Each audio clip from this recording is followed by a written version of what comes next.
നമ്മളിപ്പം കാണുന്നത് ചെന്നൈയിലെ ഏറ്റവും പ്രശസ്തമായ സ്ഥലങ്ങളിലൊന്നായ സാന്തോം ചർച്ചാണ്. ആദ്യ നോട്ടത്തിൽ ഇതൊരു മനോഹരമായിട്ടുള്ള യൂറോപ്യൻ ചർച്ച് പോലെ നമുക്ക് തോന്നും. പക്ഷേ ഈ ഒരു ദേവാലയത്തിന്റെ പിന്നിൽ ഒളിച്ചിരിക്കുന്നത് ഏകദേശം 2000 വർഷം പഴക്കമുള്ള ചരിത്രമാണ്. യേശുക്രിസ്തുവിന്റെ 12 ശിഷ്യന്മാരിൽ ഒരാളായ വിശുദ്ധ തോമാസ് ലീഹയുടെ ശവകുടീരത്തിന് മുകളിലാണ് ഈ ഒരു ദേവാലയം നിർമ്മിച്ചിരിക്കുന്നത് എന്നാണ് ഇതിന്റെ ഏറ്റവും വലിയ പ്രത്യേകത. അതുകൊണ്ട് തന്നെ ലോകത്തിന്റെ വിവിധ രാജ്യങ്ങളിൽ നിന്ന് ആയിരക്കണക്കിന് ആളുകൾ ഇവിടെ എത്തുന്നത്. ദൂരെ നിന്ന് നോക്കുമ്പോൾ ആദ്യം നമ്മളെ കണ്ണിൽപ്പെടുന്നത് ഈ ഒരു വെളുത്ത നിറത്തിലുള്ള ഉയർന്ന ഗോപുരമാണ്. ഏകദേശം 155 അടി ഉയരമുള്ള ഈ ഒരു ഗോപുരം ചെന്നൈ നഗരത്തിന്റെ പ്രധാന ലാൻഡ്മാർക്കുകളിൽ ഒന്നാണ്. നിയോഗോത്തിക് ശൈലിയിൽ നിർമ്മിച്ച ഈ ഒരു കെട്ടിടം യൂറോപ്പിലെ പഴയ കത്തീഡ്രലുകളെ നമുക്ക് ഓർമ്മിപ്പിക്കുന്നു. നമുക്ക് ഈ ദേവാലയത്തിന്റെ ചരിത്രത്തിലേക്ക് പോകാം. AD 52 വിശുദ്ധ തോമാസ് ലീഹ കേരളത്തിൽ എത്തിച്ചേർന്നു. അദ്ദേഹം വർഷങ്ങളോളം കേരളത്തിലും പിന്നീട് തമിഴ്നാട്ടിലും സുവിശേഷ പ്രവർത്തനം നടത്തി. ഒടുവിൽ മൈലാപ്പൂരിൽ അദ്ദേഹം രക്തസാക്ഷിത്വം വരിച്ചു എന്നാണ് വിശ്വാസം.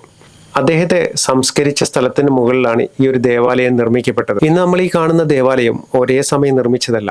16ാം നൂറ്റാണ്ടിൽ പോർച്ചുഗീസുകാർ ഈ ഒരു ആദ്യ ദേവാലയം പണിതു. പിന്നീട് 1896 ബ്രിട്ടീഷുകാർ ഇന്നത്തെ ഈ ഒരു മനോഹരമായ കെട്ടിടം നിർമ്മിച്ചു. അതുകൊണ്ട് തന്നെ ഇവിടെ നമുക്ക് ഇന്ത്യൻ യൂറോപ്യൻ വാസ്തുവിദ്യ മനോഹരമായി ഒന്നിച്ചു ചേരുന്നത് കാണാം. വെളുത്ത നിറത്തിലുള്ള ചുവരുകൾ, നിറമുള്ള ഗ്ലാസ് ജാലകങ്ങൾ, ഉയരമുള്ള തൂണുകൾ എല്ലാം ചേർന്ന് യൂറോപ്പിലെ പഴയ കത്തീഡ്രലുകൾ എത്തിയ അനുഭവം നമുക്ക് കിട്ടുക. ചെന്നൈ നഗരത്തിന്റെ മധ്യഭാഗത്തായിട്ടാണ് ഈ ഒരു ദേവാലയം സ്ഥിതി ചെയ്യുന്നത്. മറീന ബീച്ചിൽ നിന്ന് കുറച്ച് മിനിറ്റുകൾ മാത്രം മതി ഈ ഒരു ദേവാലയത്തിലേക്ക്.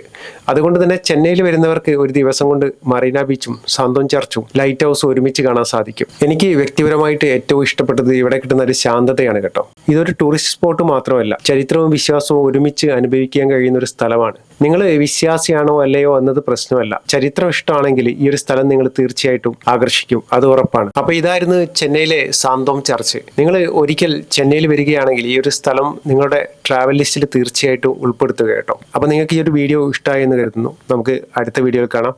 Okay, by.